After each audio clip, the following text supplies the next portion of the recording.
कैलास आणि वासू हे लहानपणाचे जिगरी मित्र होते.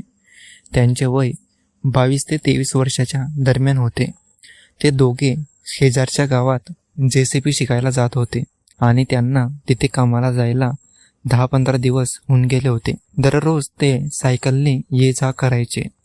कामाच्या स्वरूपानुसार कधी ते दुपारी, कधी संध्याकाळी, तर कधी अंधार पडल्यावरही ते घरी परत यायचे. वासू स्वभावाने थोडा गंभीर आणि मितभाषी असला तरी त्यांच्यात मजाक मस्करी चालायची, तर कैलास मात्र जास्त बोलका आणि टपोरी होता. एक दिवशी त्यांना घरी यायला रात्रीचे 10 वाजले होते. त्यांनी आपापल्या सायकली काढल्या आणि कैलास म्हणाला, "काय रे वासू, आज जरा थंडी जास्त आहे ना?" वासू म्हणाला, "हो रे, दुकानाहून बीडी बंडल आणि 2 सिगारेट घेऊ, म्हणजे थंडी थोडी कमी वाजेल." मग त्यांनी दुकानाहून कुरकुरे आणि सिगरेट घेतली आणि ते गावाबाहेर पडले. सायकलवर पाय मारत, बिडीचे झुरके घेत आणि गावातल्या गप्पा मारत आपल्या घराच्या दिशेने निघाले होते. रस्त्यावर आता पूर्णपणे काळोखा पसरला होता आणि आकाशात चमकणारे तारे दिसत होते. थंडीची एक झुळूक अंगाला झोपत होती. त्यांचा सायकलचा चाक रस्त्याच्या कडेवरून कर्कश आवाज करत पुढे जात होता. गावातील नवीन गप्पांवर त्यांची बडबड सुरू होती. रस्ता तसा सामसूम असायचा, पण आज जरा वेगळे चित्र होते. त्यांच्यापासून 50-60 मीटर अंतरावर एक आकृती दिसली. एक मुलगी होती. ती रस्त्याच्या कडेने चालत होती, अगदी सामान्य मुलीसारखी. केस वेणी घातलेले असावे आणि तिने साधाच ड्रेस घातलेला होता. तिच्या चालण्यात कोणती घाई नव्हती. कैलासच्या डोक्यात लगेच विचार आला. त्याचा टोपरी स्वभाव क्षणात जागा झाला. "अरे वासू, बघ बघ, काय माल आहे यार, बोलूया का?" त्याच्या आवाजात एक वेगळी चमक होती. वासूने मान ओढून पाहिलं. एवढ्या रात्री कोण असेल रे?" तो जरा संचिकच होता. त्याला असले लफडे नको होते. "अरे वेड्या, संधी आहे, चल ना." कैलासने त्याला टोचले आणि सायकलचा वेग वाढवला. ते दोघे त्या मुलीच्या जवळ पोहोचू लागले. त्यांच्या सायकलचा आवाज ऐकून त्या मुलीने मागे वळून पाहिले. तिने हळूच एक स्मित हास्य दिले, जे अंधारातही कैलासला स्पष्ट दिसले. तिचं वय साधारण 22 ते 25 वर्षाच्या दरम्यान असावं. दिसायला साधी पण सुंदर होती. कैलासच्या चेहऱ्यावर लगेच लांडग्याचे हसू आले. त्याने सायकल हळू करत हाक मारली, "ए, ऐक ना." ती मुलगी थांबली. तिचे डोळे काहीसे चमकले आणि तिने परत एक हलके हसू दिले. "कुठे चाललीस एवढ्या रात्री एकटी? वाट चुकलीस की काय?" कैलासने थोडा आवाज चढवून विचारले. "नाही हो," ती खूप गोड आवाजात म्हणाली. "मी जरा फिरत होते." "फिरत होतीस या रात्री?" वासूने नकळत विचारलं. त्याला अजूनही काहीतरी खटकत होतं, पण ती मुलगी दिसायला सामान्य आणि बोलण्यात गोड वाटल्यामुळे त्यांची शंका जरा कमी झाली. "हो, आम्ही बाहेरगावाचे आहोत आणि इथे जवळच मड्यामध्ये राहतो आणि मला रात्रीच फिरायला आवडतं. दिवसा मला शेताचे आणि घराचे काम करावे लागतात." ती हसली. तिच्या हसण्यात एक निष्पापपणा होता. कैलासला आता, "अहो मॅडम, या रात्री एकटं फिरणं बरं नाही, सोबत कोणी नाही का?" "मी एकटीच आहे," ती म्हणाली. "तुम्ही दोघं कुठं निघालात एवढ्या रात्री?" तिने प्रश्न उलटवला. "आम्ही कामावर गेलो होतो, आता घरी जातोय," कैलासने उत्तर दिलं. "चला, आम्ही सोडतो तुम्हाला," कैलास उत्साहाने म्हणाला. ती मुलगी हसली. "नको, मी जाईन." "नाव काय तुमचं?" कैलासने विचारले. "मी लक्ष्मी. आणि तुम्ही?" "मी कैलास आणि हा वासू." कैलासला आता संधी सोडायची नव्हती.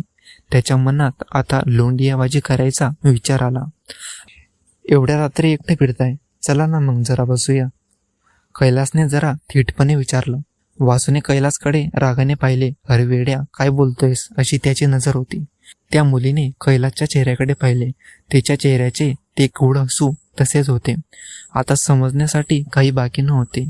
ती हसली आणि हळूच म्हणाली, "चालेल की." हे ऐकून कैलास क्षणभर आश्चर्यचकित झाला. तो असा प्रस्ताव देईल आणि ती लगेच हो म्हणेल अशी त्याला अपेक्षा नव्हती. वासूच्या अंगावर सरकन काटा आला. ही एवढ्या लगेच तयार कशी झाली, हा विचार त्याच्या मनात आला. त्याला आता खूपच विचित्र वाटू लागले. "कुठे जायचं मग?" कैलासने उत्साहाने विचारले. लक्ष्मीने समोरच्या अंधारात बोट दाखवले. "तिथे, वडाच्या झाडाजवळ." कैलासने तिकडे पाहिले. रस्त्याच्या बाजूला दूरवर एक मोठे वडाचे झाड होते.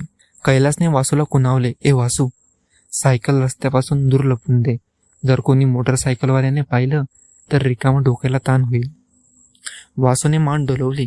त्याच्या मनात अजूनही धाकधूक होती, पण कैलासची खुशी पाहून तो काही बोलू पावला नाही. त्याने सायकली लपवल्या आणि थोड्या अंतरावर जाऊन उभा राहिला. कैलास आणि लक्ष्मी वडाच्या झाडाखाली गेले. तिथे थोडी मोकळी जागा होती. कैलासच्या मनात आता वासना भरून गेली होती. त्याने लक्ष्मीला जवळ ओढून किस करण्याचा प्रयत्न केला. तेवढ्यात लक्ष्मी बोलली, नाही, गप्पा करू थोड्या वेळ. कैलास क्षणभर अडकळला. ठीक आहे, तो म्हणाला. तू बिडी पितोस? लक्ष्मीने विचारला. नाही, मी नाही पित, कैलास म्हणाला. खोटं नको बोलूस, बिडीचा वास येतोय. लक्ष्मी हसली. तिने कैलासच्या डोळ्यात पाहिले. हवं असेल तर आता पण घेऊ शकतोस. कैलासला आश्चर्य वाटले. लक्ष्मी इतकी मोकळेपणाने बोलेल अशी त्याला अपेक्षा नव्हती. त्याने बिडी बंडलमधून एक बिडी काढली आणि पेटवली.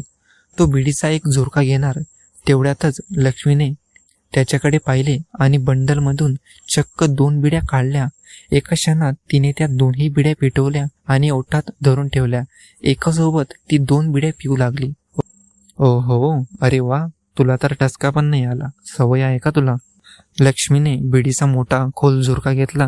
धुराचा तो लोट तिच्या नाकातून बाहेर पडला आणि ती म्हणाली, हो, पहिले खूप प्यायचो. त्याच क्षणी तिचा तो गोड मोहक आवाज फार बदलून गेला. तिच्या घशातून एक जाड खरखरीत एखाद्या म्हाताऱ्या माणसासारखा बेसूर आवाज बाहेर पडू लागला.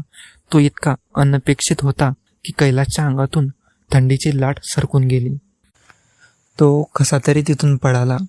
त्याला वासूला आवाज मारायचा होता, पण त्याच्या घशातून आवाजच निघेना. वासूचं लक्ष तिकडे गेलं तर कैलास पडत होता आणि लक्ष्मी शेताच्या बाणावर उभी राहून हसत होती. वासू हे पाहून बिचकला. त्याने पळायला सुरुवात केली. सायकलची पण सूट केली नाही आणि ते दोघेजण अंदाजे 2 किलोमीटर पडले असतील तेव्हा त्यांच्या मागून त्यांना मोटरसायकलचे उजाड दिसले. त्यांनी गाडी थांबवली. गावातले 2 जण होते. गाडीवाल्यांनी पण त्यांना काही विचारलं नाही. त्यांना अंदाजा येऊन गेला होता की या पोरांसोबत काहीतरी घटना घडली आहे आणि त्यांनी त्या दोघांना गाडीवर बसवले आणि ते गावाकडे निघाले.